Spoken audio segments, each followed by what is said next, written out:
In this video, we will start a discussion and derivation of the stiffness matrix formulation for a triangular membrane element. So far, we had a displacement function that was linear displacement function that was assumed for a triangular element which is only under in-plane loading and hence has in-plane behavior, which is decoupled from the transverse behavior or bending. After taking the displacement function, we derived the shape functions that will describe the displacement at each node in the form of relation with x and y. So once we have the shape functions, we can go on ahead to describe the stiffness matrix formulation. And the reason why we can do that now is that the displacement, the element displacement vector can be easily written as n u, where u is equal to a vector which consists of the 6 degrees of freedom as I showed. So I have ui vi, uj vj, and uk vk. Yeah, just as a little reminder. So let's get on with then the stiffness matrix formulation. Now, for the sake of simplicity, we will also consider that this element is going to be under plane strain so that I can write it in a more compact format. So let's say I'm making a small assumption. Of course, in the membrane element, I already have an assumption that we have loads and reactions that are only in plane. Then the second assumption is that it's a plane stress in plane problem. When I say plane stress, what it means actually is that I'm going to assume conditions such that the strain behavior, so epsilon, which is the strain in this element, can be written as epsilon xx, epsilon yy, and gamma xy. That means the zz, the xz, and the yz are equal to 0. Now we also know the relations for these in terms of u and v, because those are the only two displacements that are acting in the system now. So epsilon xx can be written as partial derivative of u with respect to x. So epsilon yy is written as partial derivative of v with respect to y, and gamma xy, which is the shear strain, can be written as partial derivative of u with respect to y summed with partial derivative of v with respect to x. So this becomes our final strain vector for a plane stress condition. We know that the stiffness matrix derivation starts always with the strain energy in the system. Just as a small recap, we know that we started with the total minimum potential energy in a system. In this case, we considered the total minimum potential energy in the system to be equal to the strain energy for like I'm only considering an element now. So the potential energy of the element is given as strain energy of the element minus the work done by external forces, so WE on the element. This part contributed to the force vector, and the strain energy contributed to the stiffness matrix. So we'll stick to that and we will start with the strain energy derivation in the system. Now we know that for a single, for an isotropic system where you are not considering just uniaxial loading, for example, or just a very simple load like in the bar, then we know that the strain energy for an element was given as the integral of volume over sigma epsilon dv, of course, and half. So this was just for a simple loading condition which was uniaxial, for example, in a bar. However, for biaxial loading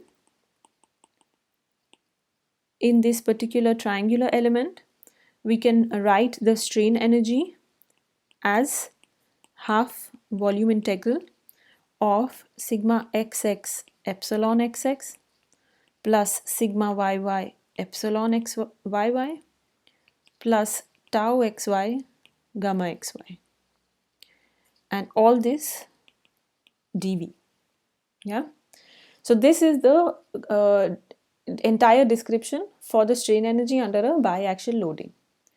Now we can also write the strain energy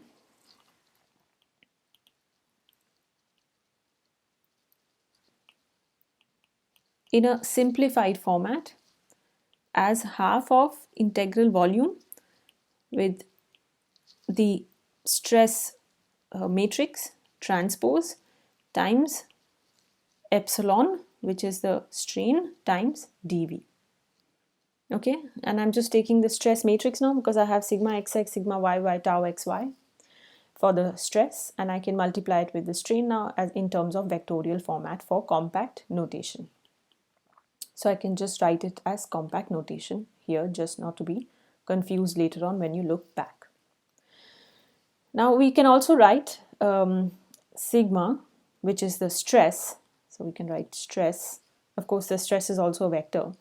Can be, in terms of a certain material matrix, we can write this as either, let me start with E times epsilon, yeah, for a uniaxial system again, or simple system which is just isotropic. So I just have an isotropic general condition. But what I have now is for a plane stress condition. And for a plane stress condition, I know that the matrix is going to be different. I can't just write it as E because it doesn't remain the same in the different under the different loading conditions. So I can write for plane stress the material matrix, material property E is replaced by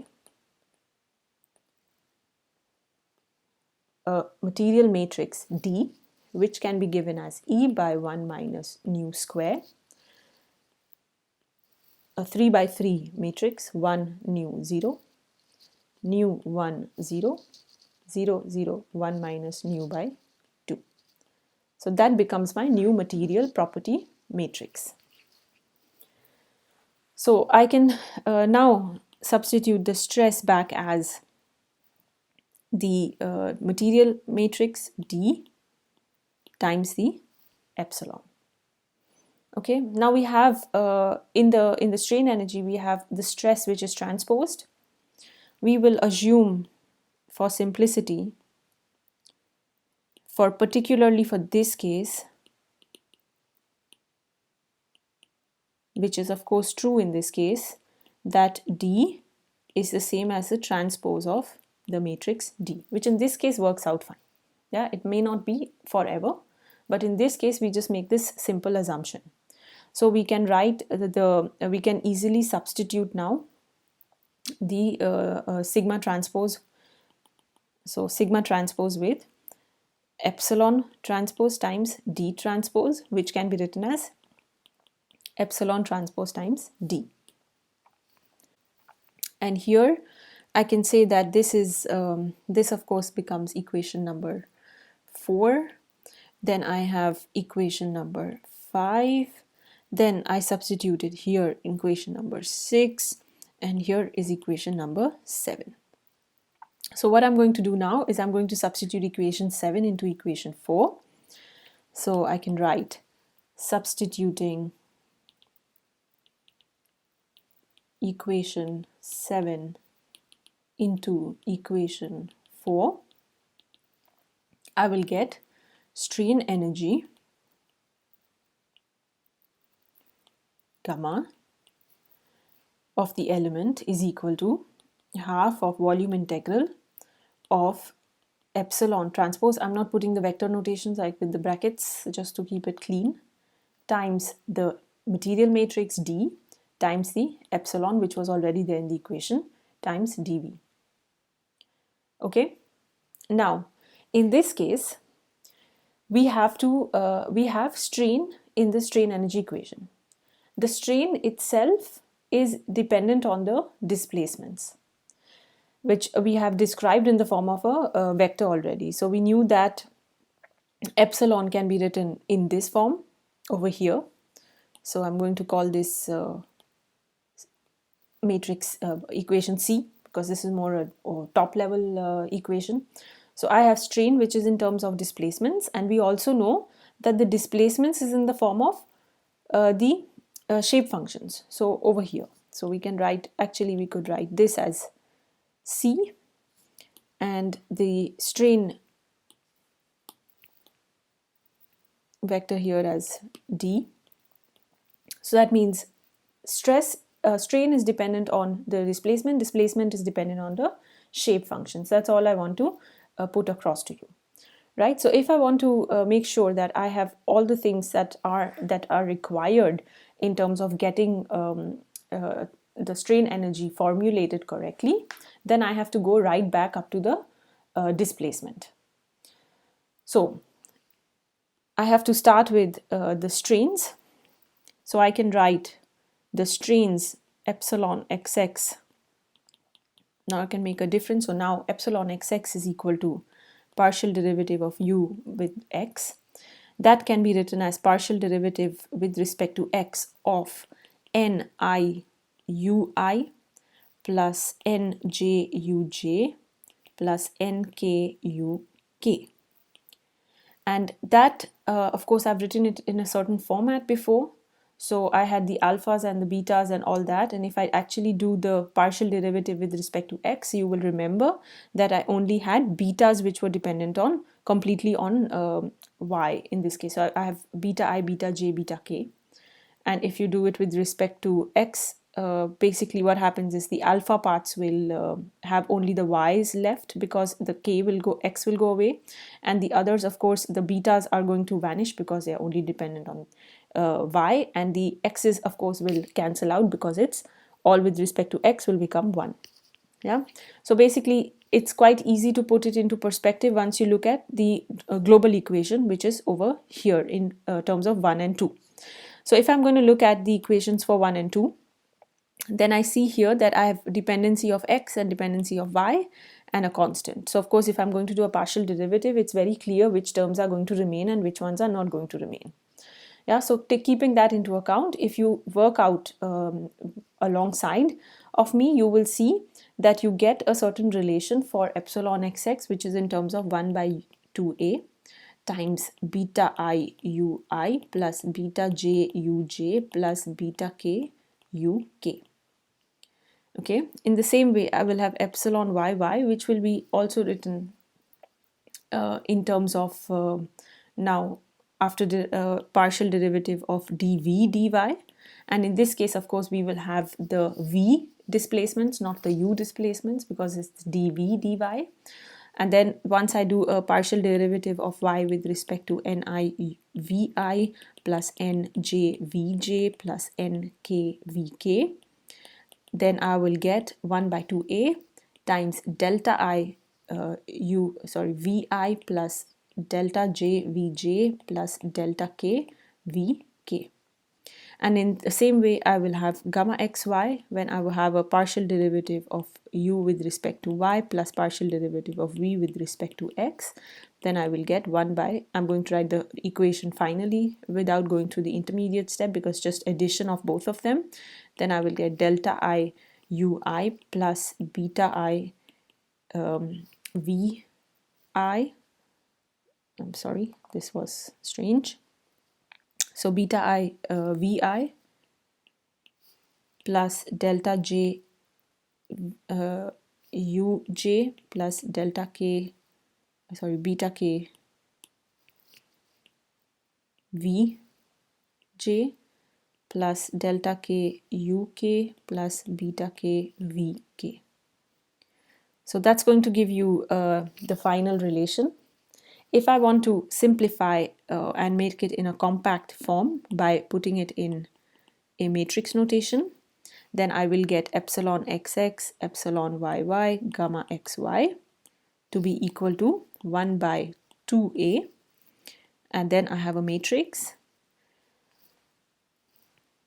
beta I 0, beta j 0, beta k 0.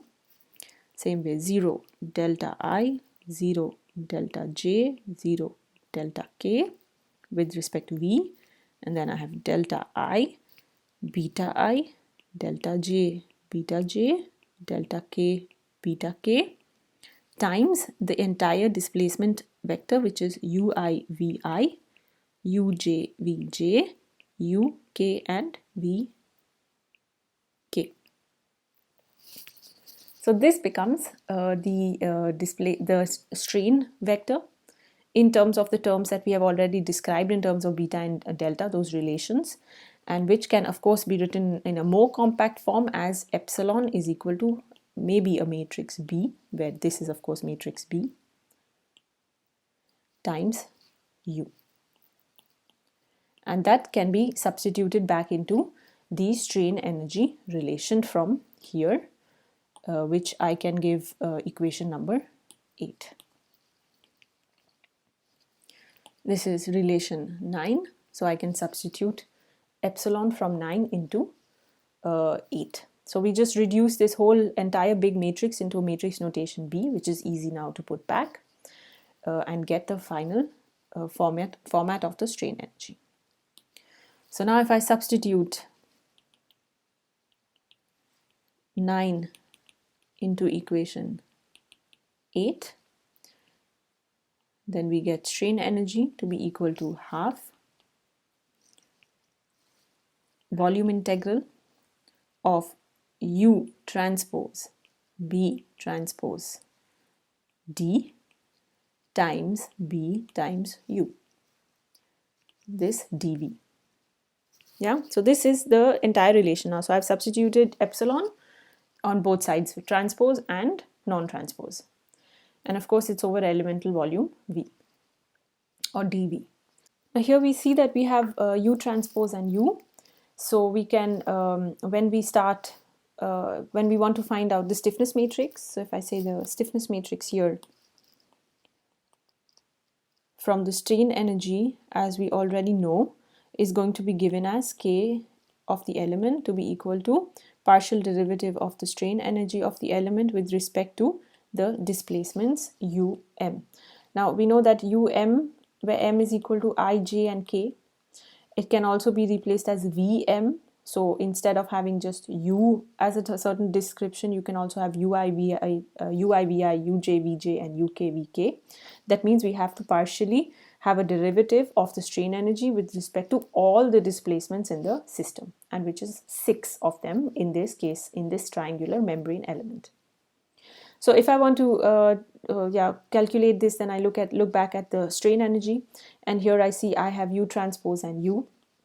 And that means if I want to partially have a derivative, then this is going to be, if I open it up in the form of an equation, I will have always something as a U square. If I do a partial derivative with respect to x or y, then I will get, or basically with respect to U, so I will get 2 times U. Now we know that this 2 and this 2 will cancel out, and all we will be left with is U in the relation, which can be written as, then for the partial derivative you will write the strain stiffness matrix as K times U. Okay, so that means if we want to look at the final stiffness matrix, then the stiffness matrix will be this times U over here. We'll get the U out of the relation. So what would be left after doing a partial derivative is K E is equal to B transpose dB under a volume integral. We can also just write this as volume times B transpose dB, where volume can also be replaced by the area times the thickness of the element, B transpose dB. We know here that B depends on the terms beta, delta and the area of the triangle, so it's more related to the geometry, and D is related to the material property. So we have a good description of the stiffness matrix both based on geometry and material together.